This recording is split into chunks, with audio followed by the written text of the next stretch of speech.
Okay, boxing fanatics, welcome to the 25th episode of the podcast. Joined again by Mr. Oscar Pick. Oscar, it's fair to say Ryan Garner produced quite a dominant performance last night to get that 12-round stoppage over Reece Bellotti. With these domestic fights, they always have that potential to be very action-packed, and this one was. I remember watching Reece Bellotti a few years ago at the O2 Indigo Arena when he fought Liam Dillon, and I've always been really impressed with Reece Bellotti. It's like his counter punching, how accurate he is with his punches. And obviously I've got like a bit of a liking to him because obviously he's got Italian heritage as well. But I have to be honest and say that I just feel like he was very outmatched last night. I feel like Garner looked maybe one or even two levels above him, which ultimately culminated in a 12 round stoppage victory.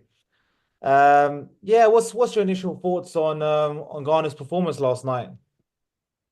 Yeah, really impressive performance from Garner. I mean, before the fight, don't get me wrong, I've always thought that Garner is just a better boxer than Reece Bellotti. I've just thought that he is, as you say, a level or two above. Mhm. But at the same time, I expected this to be a really competitive fight purely because of Reece Bellotti's style. As you say, he's an all-action fighter. He fights at a relentless pace every single time. He's durable, he's tough, he's strong. Mhm. And given all those attributes, I thought Ryan, would have to overcome a few tricky moments in there.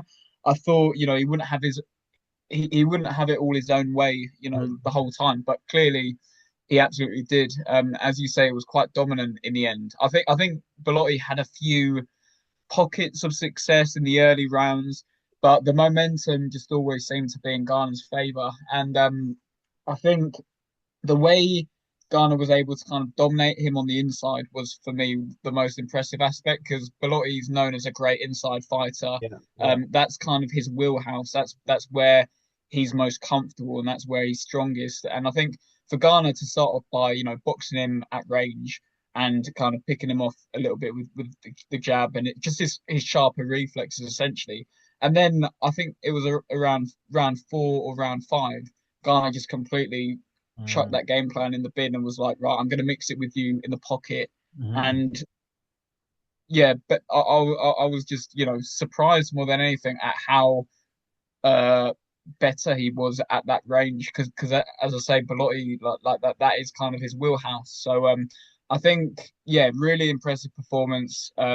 He actually did better than I thought he would do. I thought, as I said before, that he'd have to go into the trenches almost. I thought it'd be quite an attritional fight where he's had to Mhm. break Belotti down, but in doing so, he's probably taken a few too many shots himself. But he didn't really take that many shots, to be honest. He was defensively polished, good at both ranges, good at long range, short range, mid range, and he basically had Belotti gunned down in pretty much every department. Mm. Absolutely, absolutely. It was, yeah, I mean, I think mismatch is a little bit strong, but it was very clear who was a dominant fighter in there. Yeah, I was really impressed with Garner's, yeah, his hand speed, his shot selection, and obviously the knockout was very clinical as well. He could have easily, I like how he kind of went for it, could have easily just, kind of sailed to a 12-round win, but he kind of just, put his foot on the gas when he had Bellotti hurt. He swarmed all over him and, really put like an exclamation mark on what was a very good performance. Only 27 years old. Um, Not that it matters too much, but what's your opinion on the stoppage? I feel like in boxing, the referees are jumping in, I guess, quicker and quicker and quicker. It seems like whenever, fighters don't need to touch the ground anymore, and the referees are jumping in. For me personally, I feel like the stoppage was good. I don't feel like Bellotti was ever in a position to win the fight at that point. I think he was always he'd have to, land a punch from the gods or whatever.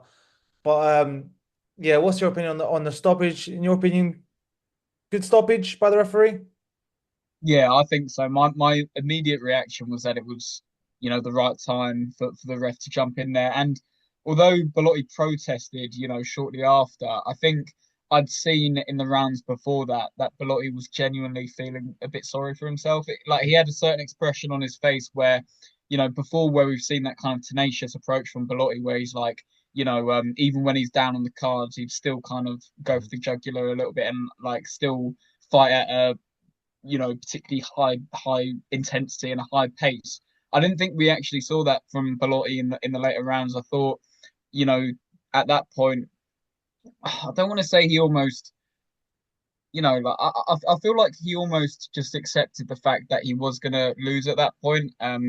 He'd come to terms with it, and I think just the expression on his face kind of said it all. Like he just wasn't having hardly any success in there, and I think that showed from the way he was fighting as well. We just didn't see that intensity from him, or just that will to win. At that point, and I thought obviously he'd taken quite a bit of damage as well. I thought the ref, it was a pretty well timed stoppage to be fair from what I saw. Mhm. And I guess it's even more impressive by Garner because Belotti really was on quite a good roll, to be fair. The Liam Dillon fight, which was a great fight. The Michael Gomez win, he beat Akid Fiaz, who beat Alex Murphy recently. So he was on a roll, and Garner was facing an informed fighter. I know Belotti's got, I think it's 6 losses on his record now, but he was really building a lot of confidence. He was in the form of his life, really. And Garner's come in there and yeah, really, really dismantled him. To be fair, I can't. I haven't seen Belotti look that overmatched for a while, probably since the Raymond Ford fight, to be honest. So yeah, credit to Garner. I think he really showed that he's got a lot of potential. I mean, the guy's only 27 years old. You know, yeah, it's going to be very interesting to see where he's going to go. If we talk about Belotti, though, he's 34 years old. This is very typical of boxing, when someone loses and it's like, oh, is it time to hang up the gloves? But it's fair to say he hasn't really been able to get to that European level, Belotti, so far. He's kind of established himself at British level. He's definitely a solid British level fighter. Held the British title, hasn't quite been able to capture that European title, if I'm not mistaken. Is it fair to say that's his ceiling, Belotti? Is that his ceiling? Is he just a solid British level fighter, or is it a case of that maybe Belotti is good enough to um, you know, become European champion, but maybe Garner's got even more potential to um to go even further, maybe even fight at world level. So what do you think about that? Do you think it's a case of Belotti just not a European level, or do you think Garner is maybe just a few levels above and can actually be at world level in the future. I think it's a combination of the two. I think Garner, in my opinion, he has the ability to go and fight at world level. I'm not sure whether he'll win a world title, but I could see him competing at that level. I could see him being a right handful for a lot of the world champions, just purely based on that relentless style, but also he's a great technician as well, Ryan Garner. I think we saw that especially in the early rounds against Bellotti, where he was disguising his shots really well. I saw he kind of found a home for that left uppercut, and he Mhm. would disguise it behind like a throwaway overhand right. And I thought, it's just these little signs where he's quite an intelligent fighter, Garner. So I think he can genuinely fight at world level, and I'm expecting him to maybe get there in the next year or so. But as for Bellotti, I think he's probably hit his ceiling, and it'd be a shame to see him retire off the back of that fight. I think he said in his post-fight interview that if he wanted to win the British title outright, which obviously you need three defenses in order to actually keep hold of that belt and put it on your mantelpiece or whatever. But yeah, he said even though he's just lost the title, Mhm. there might be a loophole where if he then fights for the vacant belt in his next fight, then and he wins that, then that will count as him winning the British title outright. So I think he could Okay. definitely hang around for that. Obviously, Garner is going to vacate that belt pretty soon, you'd imagine, because he's going to want to push on to world level. So if Belotti can land himself a vacant British title shot against someone who's relatively beatable, then that would make sense for him. But I think if he can't get that, then I'd like to see him hang up the gloves. To be fair. That's a good point to be fair. I mean, and that is a very respectable, goal to win the British title outright. So many fighters. don't even get close to that level. The British title, that that's a solid level. So if Bellotti was able to do that, I think that'd be something to be very proud of, and something to end his career on a real high note. I do agree. It would be a shame to see him go out like that, um, because he's been a good servant. Bellotti. He's been in a lot of entertaining fights, and I'd like to see him go out on a bit more of a high note. But as you're saying, definitely Garner's going to push on now, and he's gonna pursue, I guess, tougher challenges, um, so to speak. I mean, I'm just thinking, Bellotti, did you see any decline in him yesterday at all? I mean, it's very hard. It's very hard to say, when you got an opponent like Garner who's so fresh and he just looks so sharp. It's always hard to kind of quantify, was there any was there any dip in Bellotti? Because obviously, like we're saying, Bellotti is on form, but then again, he is 34 years old. Is it possible, was there any decline yesterday, basically, from him? I mean, because like you're saying, I think a lot of people were expecting a lot more of a competitive fight. They were expecting a bit more of a nip and tuck affair where Garner's going to be maybe challenged, maybe even have the hardest fight of his career, and it wasn't that. So, is there an argument to say that, maybe Bellotti is that's tough to say because he's on such a roll, but based on that performance, is it fair to say that he might be on the decline and maybe he's not as good as he was maybe a year or two ago. Um, to be honest, I think it's more a case of Ryan Garner being, a level or two above him. I think obviously based on his performance before that against Michael Gomez Jr., where Mhm. he almost it was like a systematic beatdown Mhm. really against Yeah. I know people don't really rate Michael Gomez Jr. and I don't really either, but the manner in which he went about his business that night was quite impressive from Bellotti. Mm.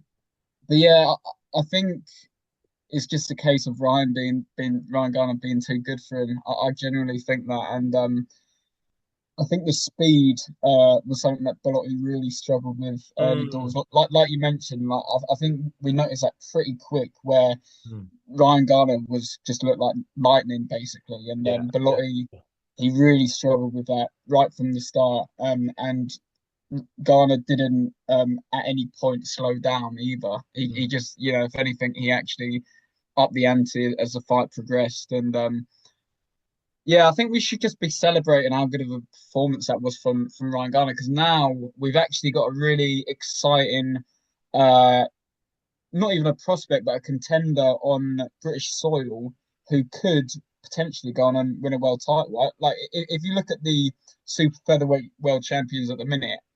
I think he'd have a really tough night's work against any of them because they're all great fighters, obviously. But if he can get himself into a position where, he might fight for a vacant title or something, then I genuinely think he could go on and win a world title. I think he's a nightmare for a lot of fighters just purely based on his speed, his relentlessness, his technical prowess as well. I think us as British fight fans should be getting quite excited about Ryan Garner at this point. I think he's sort of coming into his own now. And we've heard for years about Ryan Garner, how talented he was. Like, I Mm. don't know if you remember when he was sort of coming up through the ranks as this unbeaten prospect, and Mhm. everyone was singing his praises and saying how much talent he had. And then he sort of hit a bump in the road and got into a bit of trouble outside of the ring. And now it seems like he's, completely rediscovered a lot of that Mhm. early hype around his Yeah. Yeah. career. And now, as I say, I think we should be getting quite excited. To be fair, I think now, you know, we can we can just see him go on and basically chuck him in the deep end. I'd like to see Frank Warren, match him quite hard going forward. Whether that's against someone like Jazza Dickens, for example, who's just won his Mm. WBA interim title. And let's not forget, Jazza Dickens could quite easily get elevated to the full WBA world champion fairly soon because Lamont Roach Jr. is probably going to stay at lightweight. Mm. So Jazza Dickens could soon, become world champion. Then that fight, I don't know about you, but I'd probably pick Garner to beat Jazza Dickens at this stage in their careers. I think that's a winnable fight for him. So this is what I sort of mean about him sort of shoehorning himself into a position where he can genuinely win a world title. Whereas against someone like I don't know who else is in that division, like Oshaki Foster, for example, that could be a tougher fight. So Yeah, I'm looking at the rankings actually right now, and yeah, you got some big names in there. You obviously got Oshaki Foster, Navarrete, Kakachi's in the division. I guess Kakachi is another great fight. Kakachi against Garner. That was actually supposed to happen a couple of years ago. I don't know if you remember really. on that Magnificent Seven card that Queensbury did. Oh, That was really? one of the matchups. Yeah, yeah, which is crazy when you look back and think about that. Because at the time that would have been real bold matchmaking for Ryan Garner, chucking him in there with someone like Kakachi. But now Wow. it's a fight that could potentially make sense. Wow, that would be a great fight. And I do like the look of the division. There's a lot of good names there. Obviously, you got Sugar Nunes as well, Constance. In terms of Jazza Dickens, I like Jazza Dickens. I think he's one of these guys who's like very hard to beat. He's like a really awkward customer. So I would absolutely love that fight, to be honest. Jazza Dickens versus But Ryan I Garner. was I was gonna say, funnily enough, Jazza Dickens was one of the opponents that was put to Ryan Garner ahead of the Bellotti fight, but they picked Bellotti because of the British and Commonwealth titles. But Jazza Dickens was definitely in the mix, and they were actually in negotiations for that fight to happen. So um, I'm sure they could revisit, that fight and maybe even get it for a world title. Well, that's interesting because I'd say that's quite a big jump, to be honest, compared to what he's fought previously. I do think Jazza Dickens is a little bit underestimated. I think he's got like a really awkward style. So that would be a massive test. That'd be yeah, I mean that I think Belotti was the easier option, to be honest, and that's kind of what happened last night. Dickens, I think that's a tough fight, but I think for that to happen, I think like you're saying, I think he'd have to be promoted to the full champion, maybe just because it's be a bit more worth the risk, I suppose. I do think that's a risky fight for Ghana. Out of the champions, since I've got them here, who would you say is the most winnable option here for Ghana? So you got Sugar Nunes, Oshaki Foster. Okay, Lamont Roach. We don't know if he's going to be there. I mean, Sugar Nunes and Oshaki Foster. Those are two tough opponents, really. I mean, and obviously you got Navarrete as well. I mean, Navarrete maybe he's been in some wars to be fair, but still a very tough fight. I mean, that really is like maybe not the creme de la creme, but not far off, really. They're all very top fighters there. If you had to pick like one, if Ryan Garner, had a shot at one of them, who'd you pick? Navarrete, Sugar Nunes, or Shaki Foster? Let's just ignore Lamoureux. Just assume that he's going to be a lightweight. Which out of those three would you say? The thing is, I'm tempted to say Oshaki Foster purely because in a lot of his fights, he's revealed so many vulnerabilities, if you know what I mean. Like Yeah. I know that he's been dropped a few times and he's looked very beatable in, when he's actually fought tough opposition. But with Oshaki Fossey, he just always seems to find a way to win. And he's a tricky operator as well. He's awkward. He's got quite a horrible style, to be honest. He's one of these sort of slick Americans who kind of uses like the Philly shell defense, and Oh, he's quite defensive minded to a certain extent, but he also can punch a bit, to be fair, and he's quite a well-rounded fighter in that sense. So I actually think Shaki Foster's a really tough fight, and then Sugar Nunes again. That's that's really tough. I think Sugar Nunes would give.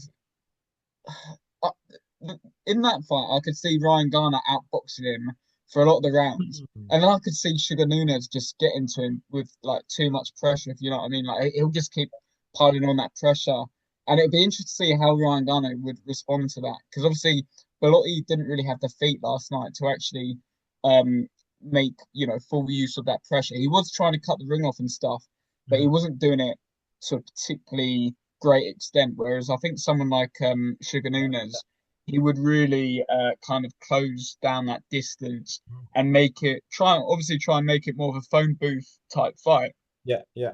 And ultimately, Ryan Garner's never had an opponent do that to him. He's always been able to create distance with his feet. He's always been able to like spin off at angles and all the rest of it. So I think, yeah, I mean, they're two very interesting fights. and I think they're almost equally difficult fights, to be honest. Mm. I'd struggle to see.